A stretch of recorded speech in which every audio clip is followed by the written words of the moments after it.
Bismillahirrahmanirrahim. Assalamualaikum warahmatullahi wabarakatuh. Selamat pagi rekan-rekan mahasiswa semuanya. Apa kabarnya pada pagi hari ini? Pagi yang cerah, cenderung panas. Semoga pagi yang cerah ini memberi semangat bagi kita untuk tetap bersyukur atas segala nikmat dan karunia dari Allah Subhanahu wa taala, Tuhan yang Maha Esa, sehingga Allah memudahkan langkah kita dalam mencapai usaha dan cita-cita. Alhamdulillah juga Pak Jailani di sini dalam keadaan sehat, sehingga kita dapat melakukan perkuliahan daring online untuk mata kuliah manajemen pemasaran. Sebelum kami memulai, kami ingatkan dulu rekan-rekan mahasiswa semuanya untuk absensi, nggih. Jangan sampai lupa diisi akad, karena nanti kalau saudara absensinya kurang, sistem akan membuat saudara nanti tidak keluar nilainya. Begitu rekan-rekanku yang kami cintai, yang kami banggakan semuanya. Untuk mata kuliah manajemen pemasaran pada hari ini, hari Selasa, tanggal berapa? Tanggal 11 Oktober 2023. Kita mengambil materi pokok bahasan tentang menetapkan target pemasaran. Sebelum kami mulai, saya perlu merefresh dulu. Kemarin kita mempelajari bersama tentang segmentasi pasar, mengelompokkan pasar potensial. Gunanya apa dikatakan segmentasi? Untuk menetapkan target pemasaran kita. Agar apa ditentukan target pemasaran? Agar produk yang kita jual bisa sesuai dengan harapan pemasar dan bisa diterima oleh konsumen. Itu rekan-rekanku untuk pembahasan pada pagi hari ini tentang menetapkan target pasar. Seperti biasa, sebelum kami memulai untuk membahas lebih dalam, kita sampaikan terkait dengan tujuan pembelajaran kita mempelajari materi pokok bahasan tentang menetapkan target pasar. Tujuan pembelajaran dari kita mempelajari bab ini adalah diharapkan setelah mempelajari bab ini, mahasiswa mampu untuk mengerti tentang target pasar. Yang kedua, mahasiswa memahami tentang segmentasi pasar. Meskipun kemarin sudah kita bahas, karena nanti akan berkaitan target pasar dengan segmentasi pasar. Kalau salah kita membuat segmentasi, targetnya juga akan meleset. Tepat dalam membuat segmentasi, targetnya akan sesuai. Yang ketiga, mahasiswa mampu mengaplikasikan, ini salah ketik ini, mengaplikasikan pasar sasaran dan target pasar dalam praktek. Kalau kita membuat target sekian, pasar sasaran sekian, kira-kira bagaimana? Tingkat keberhasilannya seberapa?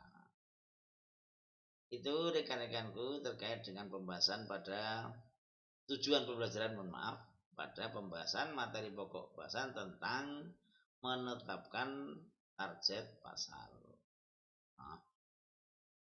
Baik, kita langsung masuk pada pembahasan. Sebagai pendahuluan perlu kami sampaikan bahwa yang namanya pasar itu selalu berubah, selalu dinamis. Dan pasar akan dipengaruhi oleh perubahan siklus hidup produk. Nanti akan kita bahas tersendiri terkait dengan siklus hidup produk, life cycle produk. Yang juga sangat berubah adalah lingkungan. Coba rekan-rekan mahasiswa semuanya memahami, melihat dinamika pasar yang ada di sekeliling kita. Entah itu pasar tradisional, saya yakin rekan-rekan mahasiswa semuanya bisa mengamati adanya pasar-pasar yang ada di sekeliling rekan-rekan semuanya. Pasar tingkat desa, pasar tingkat kecamatan, atau pasar tingkat kabupaten kota. Nah, pasar itu selalu dinamis dan berubah. Penyebabnya apa? Lingkungan yang apalagi seperti saat ini. Kemajuan teknologi informatika yang akan merubah situasi pasar yang ada. Ya enggak kira-kira. Kalau dulu apa-apa serba ke mall, apa-apa serba ke supermarket, ke toko, ke sekarang berubah. Beli es teh aja bisa langsung pakai WA datang sendiri.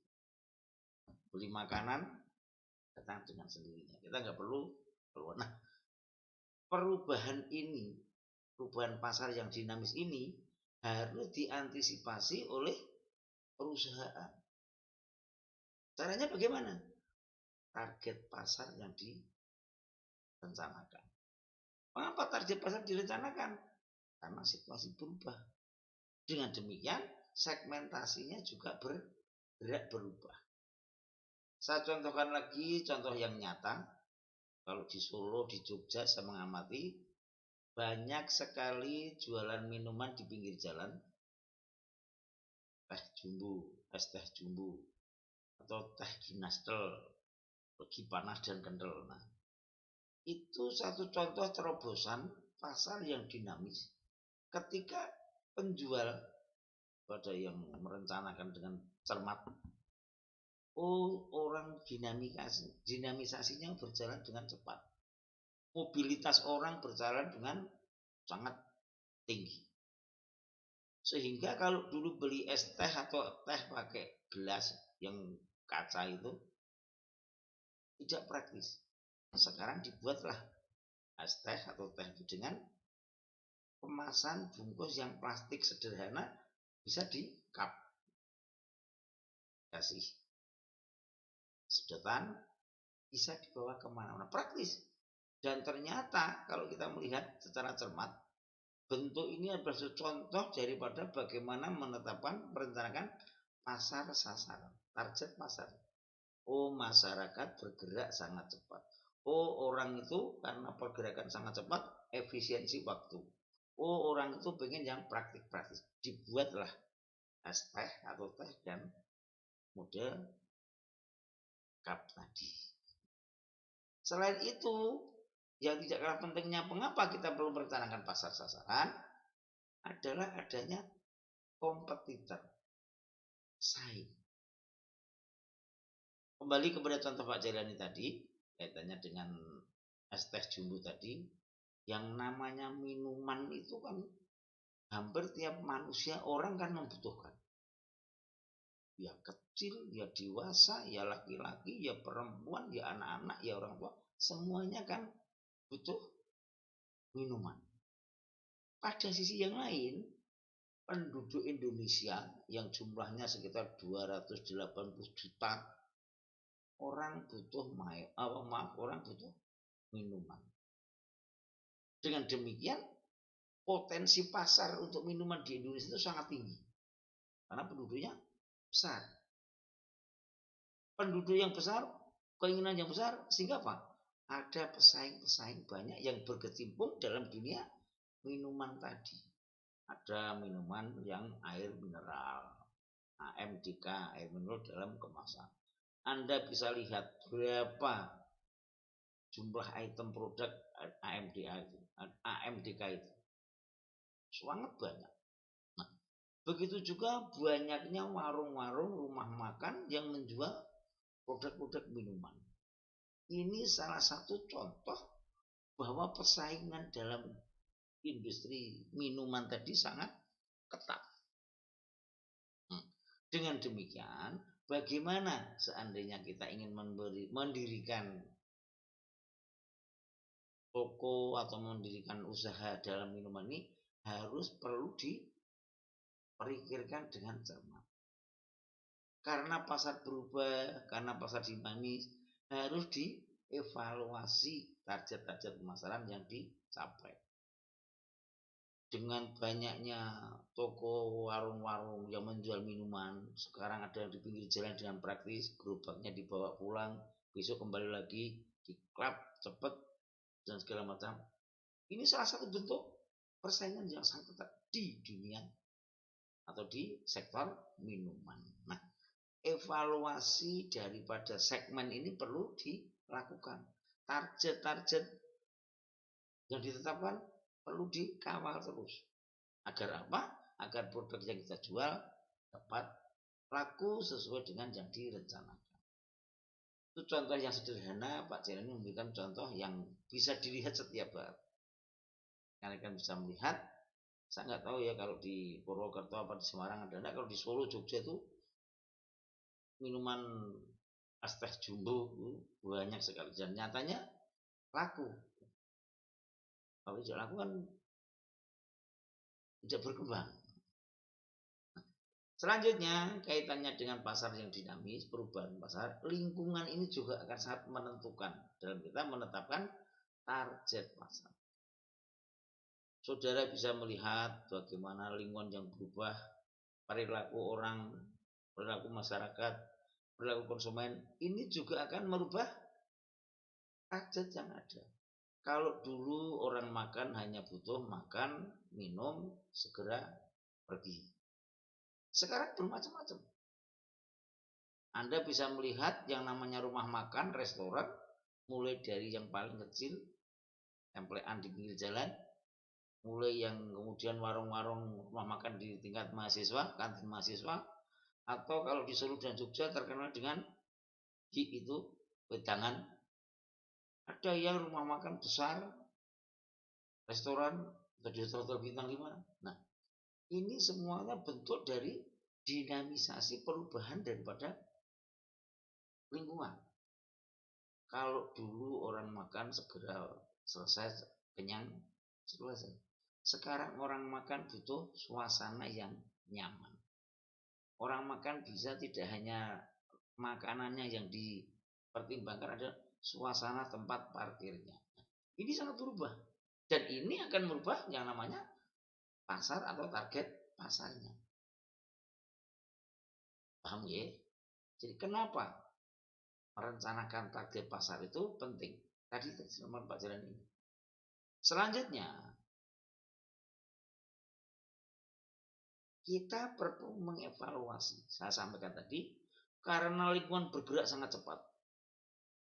Sehingga kita perlu mengevaluasi segmen pasarnya. Kelompok-kelompok pasar ini perlu kita evaluasi. Dengan perilaku masyarakat yang berubah, yang berkembang. Satu contoh rumah makan tadi. Kalau di tingkat mahasiswa, rumah makan kantin mahasiswa, kita harus menyiapkan posisi segmentasi kita, masyarakat sasaran kita. Oh, kalau mahasiswa itu harga yang kompetitif. Rumah makan kantin mahasiswa mengambil margin tidak harus banyak karena jumlah mahasiswa yang banyak. Tetapi harus ditemukan suasana seperti anak muda, anak kali mahasiswa.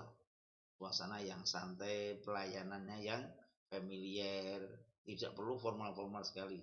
Akan berbeda ketika kita melihat segmentasi untuk pasar rumah makan restoran. Restoran yang besar-besar harus ada tempat parkir. Keamanan menjadi yang utama. Makanan pasti harus higienis, harus terjaga segalanya. Meskipun harganya mahal sekali, tidak masalah. Saya contohkan, saya sering mencoba seperti itu. Sama-sama sop sapi, sapi. Di rumah makan standar biasa itu paling-paling sop maksimal 50.000. Tetapi kalau misalnya sudah warung rumah makan bintang, hotel berbintang, ya satu kali makan paling enggak 125.000. Nah, sudah diperhitungkan variabel harga. Nah, rekan-rekan mahasiswa semuanya, dalam mengevaluasi segmen pasar, ada hal-hal yang perlu dipertimbangkan. Faktor-faktor yang perlu dipertimbangkan. Kalau Pak Jailani tadi mencontohkan rumah makan mahasiswa dengan rumah makan pinggir jalan atau rumah makan Tegal atau rumah makan restoran sedang berbintang, ini segmennya jelas berbeda. Sama-sama orang makan, sama-sama orang mau menghilangkan rasa haus dan lapar, tetapi segmennya sudah berbeda. Antara mahasiswa, warung untuk umum maupun warung untuk kelas menengah ke atas, yaitu di restoran maupun di hotel-hotel. Nah, sekarang bagaimana mengevaluasi segmen pasar? Ada beberapa faktor yang perlu dipertimbangkan dalam mengevaluasi segmen pasar. Yang pertama, ukuran dan pertumbuhan segmen pasar itu. Kalau ukurannya standar dan memang sudah berjalan, ya kita hanya ingin menjaga segmen pasar yang sudah kita. Nah, termasuk juga bagaimana pertumbuhannya. Kalau di restoran bintang, hotel berbintang tadi, semakin orang masyarakat kita kelas menengah ke atasnya semakin banyak, berarti pertumbuhan sangat potensial. Saya beberapa waktu yang lalu, mungkin sekitar seminggu yang lalu, ada acara rembuk ekonomi kreatif, di mana rumah makannya sederhana, tetapi ternyata setelah saya amati strategis. Dekat pom bensin, dekat pusat oleh-oleh, dekat jalan raya antara Solo dan Tamang. Nah, kembali kepada persoalan kita.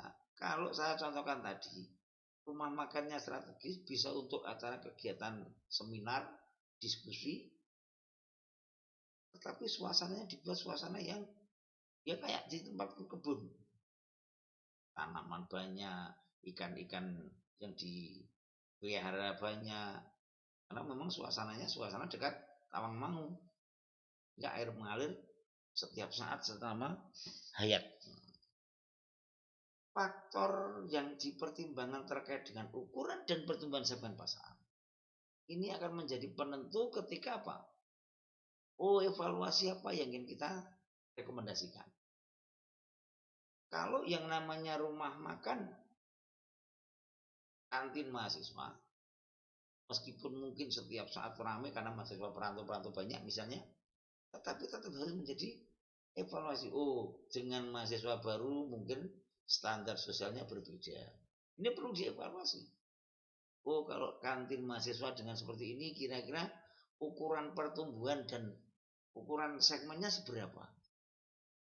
Anda lihat di kampus-kampus yang besar, mahasiswanya puluhan ribu, kantinnya juga banyak. Itu terkait dengan pertimbangan yang pertama. Ukuran dan pertumbuhan segmen pasar.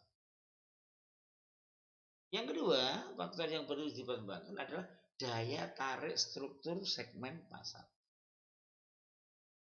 Yang namanya pasar selalu berubah. Meskipun warung atau kantin di tempat mahasiswa itu setiap tahun mesti ada yang keluar, yang masuk dalam kampus itu. Yang lama lulus berarti sudah pindah, yang ada yang baru. Kira-kira daya tarik strukturnya di mana?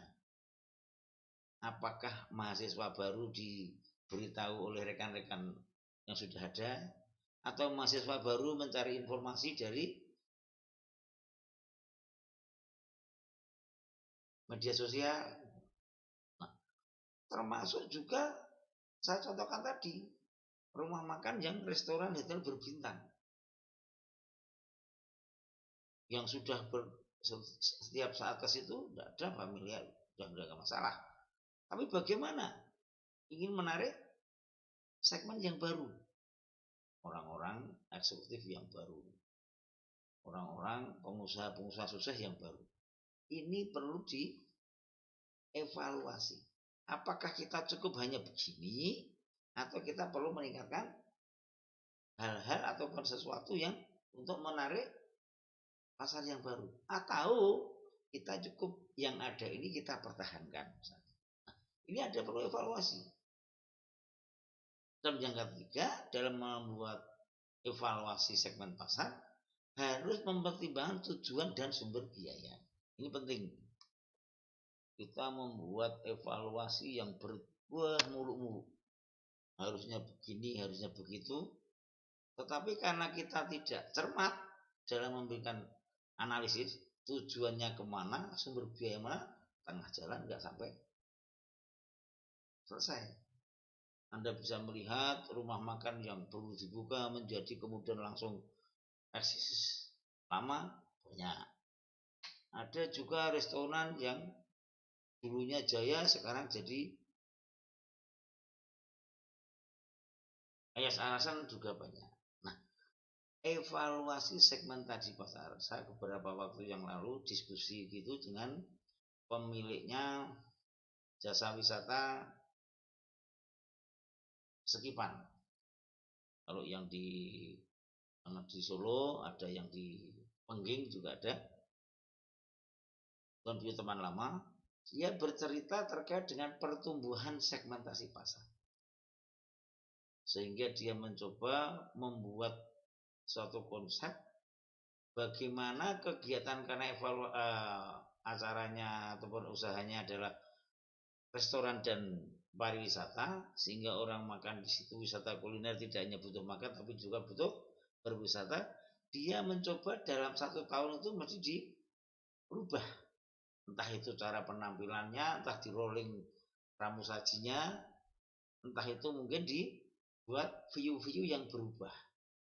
Dan menurut beliau, yang tidak kalah pentingnya meskipun kita membuat wisata kuliner untuk resto dan pariwisata, tidak kalah pentingnya adalah bagaimana kita membuat tempat parkir yang nyaman.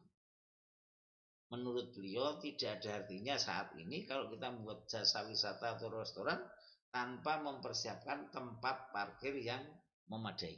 Nah, evaluasi dalam melakukan pertimbangan segmen pasar, ternyata tujuan kita membuat usaha agar laku, usaha agar berjalan baik, tujuan sederhana. Mungkin dulu nggak begitu dipertimbangkan kaitannya dengan parkir. Sekarang parkir itu menjadi tujuan utama. Selain kita ingin makan, tempat parkirnya memadai enggak? Kita punya resto yang bagus, kita punya menu-menu yang hebat, minuman yang menjanjikan, tapi tempat parkirnya tidak ada, ya sulit. Itu rekan-rekan terkait dengan evaluasi segmen pasar. Agar apa dilakukan evaluasi? Target pasar kita itu jelas, sehingga tidak kemudian targetnya ngidul, posisinya ngalor. Nah, ini kan gak nyambung. Monggo kalau ada yang dulu, saya beri waktu, silahkan. Yuk, silahkan tanya.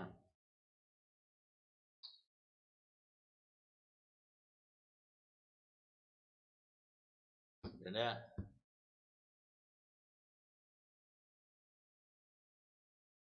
Kalau tidak bisa dilanjut. Kalau sudah dievaluasi, di depan kami sampaikan, kita ingin membicarakan bagaimana kita membuat target pasarnya. Dengan kata sederhana, kita ingin membuat target bahwa yang kita jual itu sesuai dengan keinginan konsumen. Pertama-tama kita membuat bagaimana, kenapa pasar itu perlu dibuat perencanaan yang matang. Karena pasar dinamis dengan berubah. Kalau begitu ada evaluasi segmen.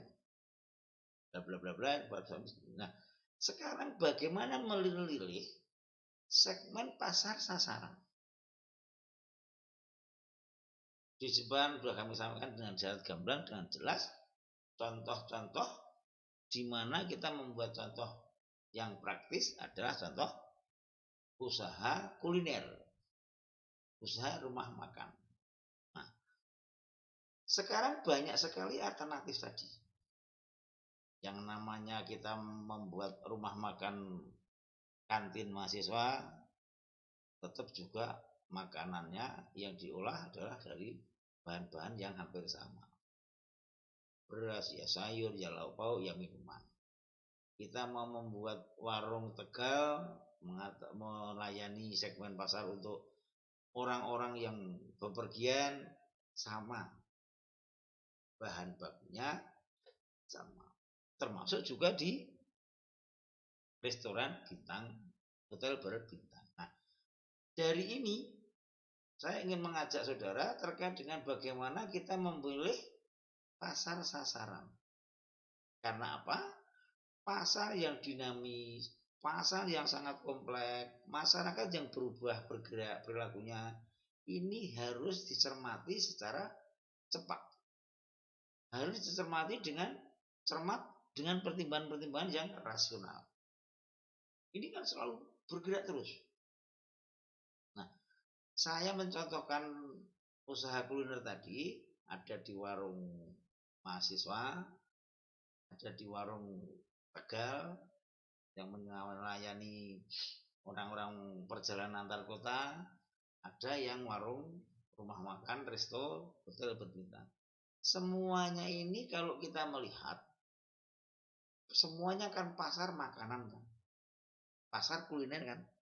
Nah, dengan demikian langkah dalam memilih pasar segmen pasar sasaran, yang pertama bahwa menentukan pasar itu luas.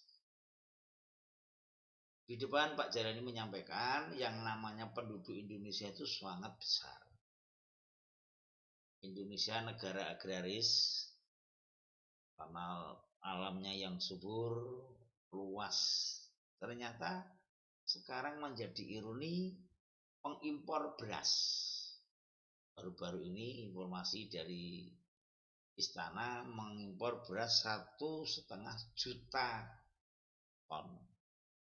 Anda bisa bayangkan berapa itu. Nah, kembali kepada pembahasan kita, makanan kuliner tadi, yang pertama, langkah pertama, pasarnya sangat luas. Kenapa luas? Semua orang butuh makan. Ya enggak? Pasar kuliner itu sangat luas. Mahasiswa, karyawan, buruh, semuanya butuh makan. Pasar yang sangat luas ini kemudian harus dikembangkan. Bagaimana pemasaran yang tersegmentasi? Memang semua orang butuh makan, memang semua orang butuh minum, tapi kan punya kelompok-kelompok masing-masing.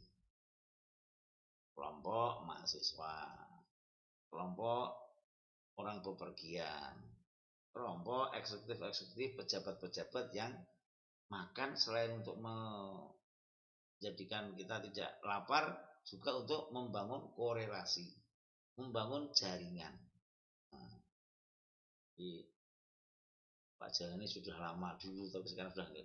Itu makan itu lebih banyak ngomong-ngomongnya.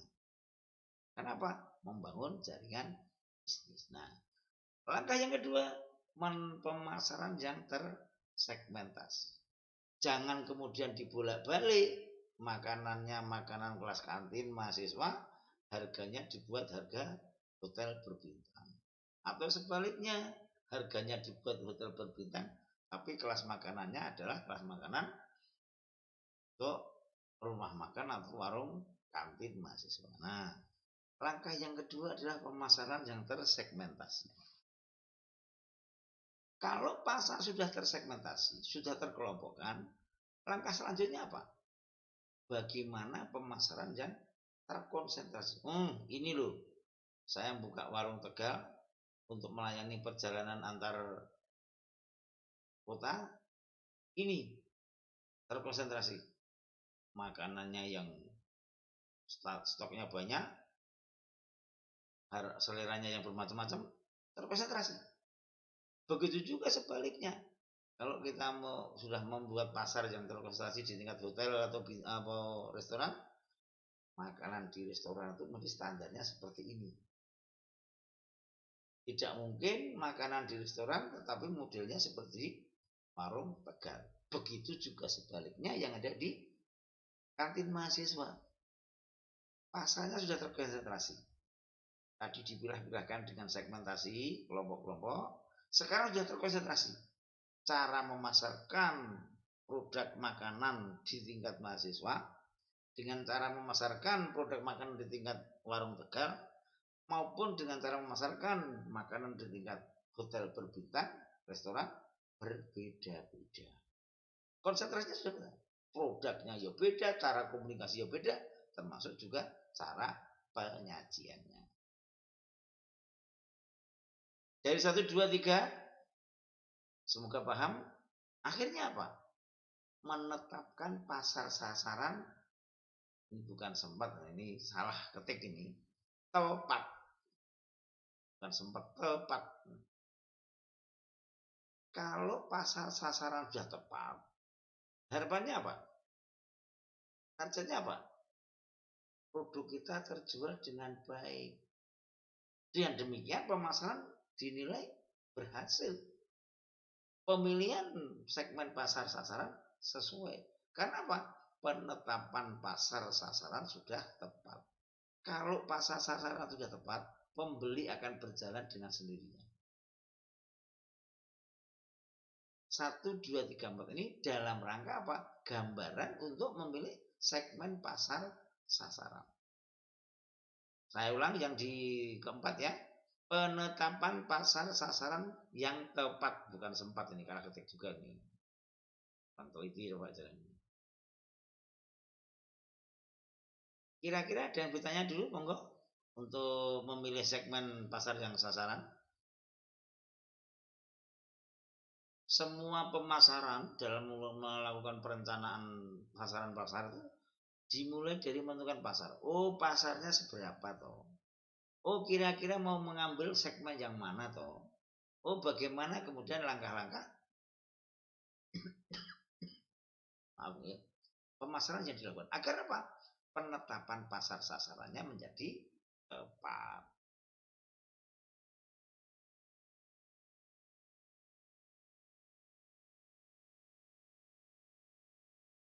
Silakan, ada pertanyaan dulu, monggo.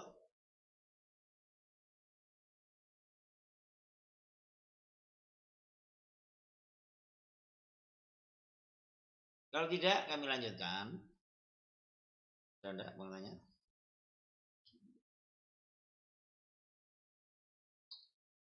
Mungkin ada yang WA, ya. Saya dulu.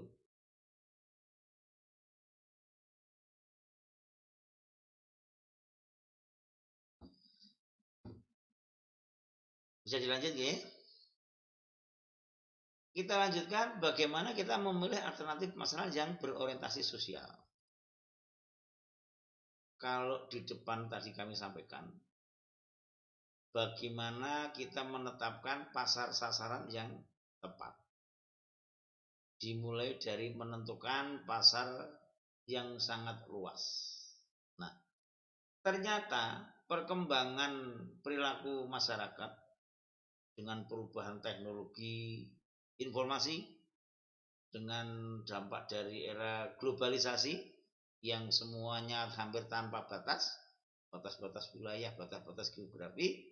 Nah, tantangan pemasaran dalam merencanakan pemasaran adalah bagaimana perkembangan perubahan perilaku pembeli. Di mana perubahan perilaku pembeli itu dapat dianalisis berdasarkan nilai-nilai yang ada di masyarakat. Saya ingin tanya rekan-rekan, ketika saudara membeli suatu produk, pertimbangan saudara apa kira-kira?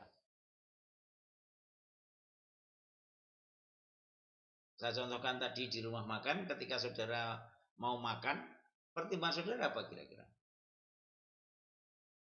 Kebanyakan mempertimbangkan harga.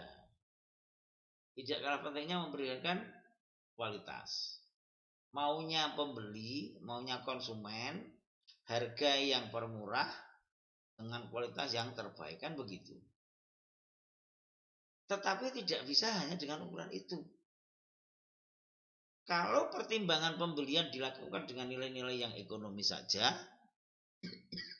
misalnya harga produk, kualitasnya, atau promosi seperti apa, itu hanya dalam jangka pendek.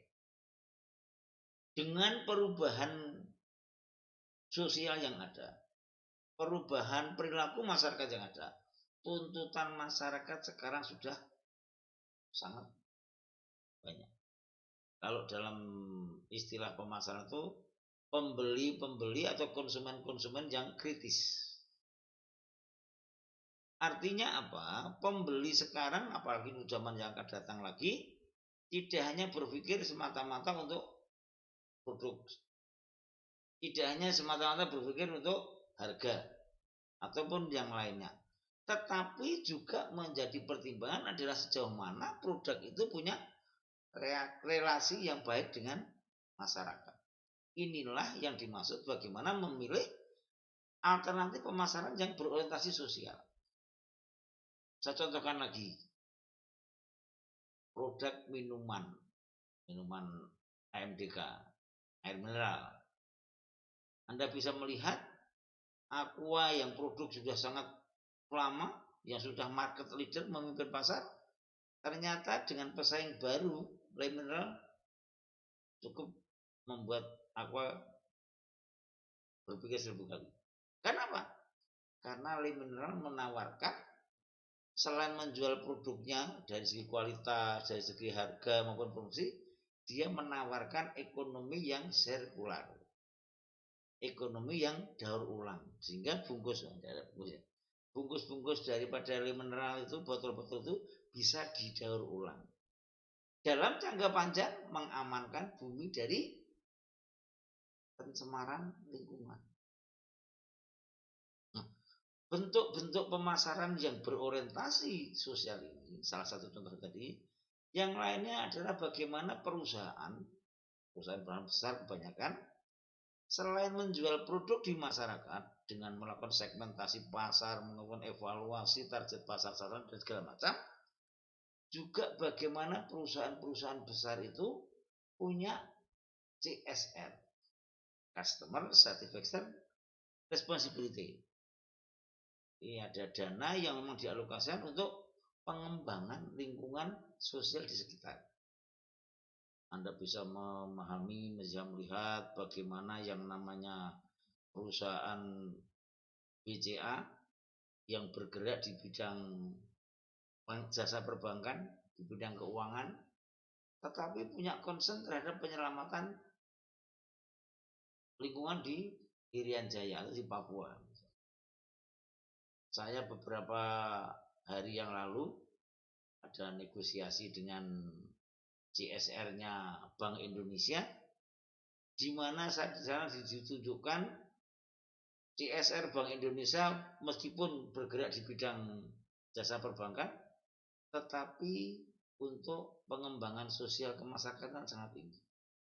Dan sekarang kebetulan saya memang mencoba menawarkan untuk minta bantuan untuk pengembangan masjid dan penguatan generasi muda remaja masjid. Nah, pemasaran modern ini adalah pemasaran yang bisa membaca dinamika yang ada di masyarakat. Oh, masyarakat sekarang begini, bagaimana kita bisa membaca dan masuk dalam bukan. Kalau korelasi, kalau hubungan dengan masyarakat terjamin dengan baik, dengan demikian pemasaran bisa berjalan dengan baik. Termasuk di depan kami sampaikan, ketika kita ingin mengamankan untuk segmen pasar yang ada kita, bagaimana daya tarik dan struktur segmen pasar itu. Banyak perusahaan-perusahaan sekarang yang kaitannya dengan di masyarakat tidak hanya melulu dengan core bisnisnya.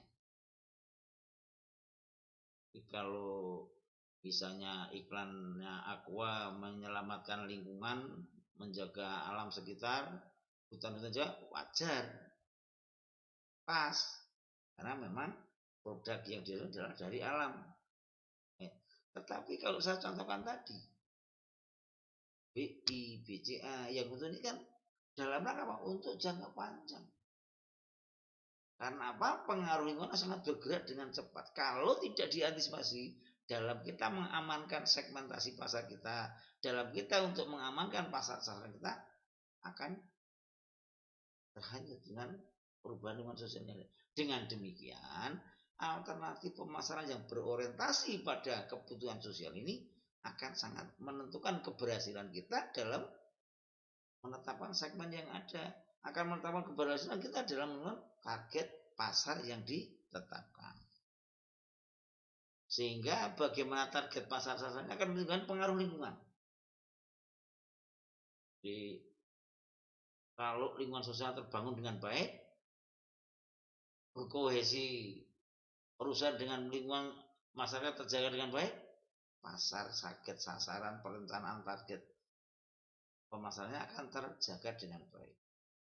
Kalau bahasanya orang Jawa yang sangat terkenal itu adalah pagar mangkok lebih kuat daripada pagar tembok. Dalam kayak ini membangun pasar, hubungan sosial dengan masyarakat. Artinya apa? Bahwa target pasar, bahwa segmentasi pasar itu harus dijaga dengan membangun hubungan yang baik dengan masyarakat. Itu rekan-rekanku untuk pembahasan pada kali ini. Kita membicarakan tentang perencanaan pasar sasaran. Monggo kalau ada yang ditanyakan sebelum kami tutup perkuliahan pada pagi hari ini, monggo.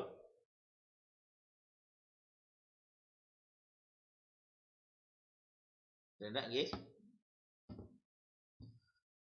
Kalau tidak, sebagai penutup perlu kami sampaikan bahwa menetapkan target pasar itu sangat penting. Karena apa? Pasar selalu berubah, selalu dinamis, dan lingkungan juga berubah. Penentuan segmen pasar harus mempertimbangkan beberapa faktor. Kalau segmentasi pasar sesuai, target pasarnya juga pas. Dengan perkembangan yang ada, teknologi, globalisasi dan segala macam, pertumbuhan jumlah penduduk yang sangat besar, bagaimana kita mencoba melakukan pemasaran yang orientasinya adalah orientasi sosial. Karena apa? Yang namanya dinamika sosial itu bergerak sangat cepat. Kalau pemasaran tidak dapat menyesuaikan dengan perkembangan sosial yang ada, ya otomatis bagaimana kita merencanakan pasar sasarannya, bagaimana kita mencoba memilih segmentasi yang ada, ini nanti juga akan bernilai sia-sia. Kenapa? Kalau masyarakatnya isrek saja, masalahnya bergerak saja, kita mau apa-apa masalah kok. Tetapi kalau hubungan dengan masyarakat baik, hubungan dengan masyarakat harmonis, apa yang kita rancangkan, apa yang kita rencanakan, insya Allah akan berjalan, akan disambut dengan baik pula. Demikian rekan-rekan untuk pembahasan pada pagi hari ini. Seperti biasa untuk setiap akhir pembahasan, Pak Jalani memberikan evaluasi dan bahan diskusi untuk mengukur kemampuan saudara dalam mempelajari materi yang kami tawarkan. Evaluasi untuk diskusi diri sendiri atau dengan teman-teman yang lain tidak dikumpulkan. Dan saya berharap rekan-rekan juga tidak hanya melihat dari PPT materi pokok bahasa, tapi juga dari buku-buku referensi. Itu rekan-rekanku sebelum kami akhiri perkuliahan pada pagi hari ini. Saya berikan kesempatan lagi kalau ada yang memberikan kritikan, saran ataupun pertanyaan, silahkan monggo. Kami berikan waktu untuk rekan-rekanku, monggo.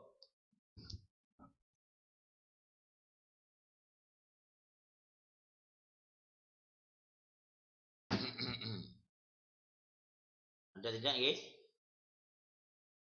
Kalau tidak ada, mungkin kami akhiri sekian dulu untuk pertemuan pada kali ini. Manajemen pemasaran, kita mengambil materi pokok bahasan tentang menetapkan target pasar. Akhir kata kami ucapkan banyak terima kasih atas komitmen dan kerjasama dari rekan-rekanku semuanya. Semoga terjaga kerjasama yang baik untuk menuju hasil yang baik pula. Kami ucapkan mohon maaf apabila dalam penyampaian materi banyak salah, banyak kekurangannya. Akhir kata kami akhiri. Assalamualaikum warahmatullahi wabarakatuh. Terima kasih.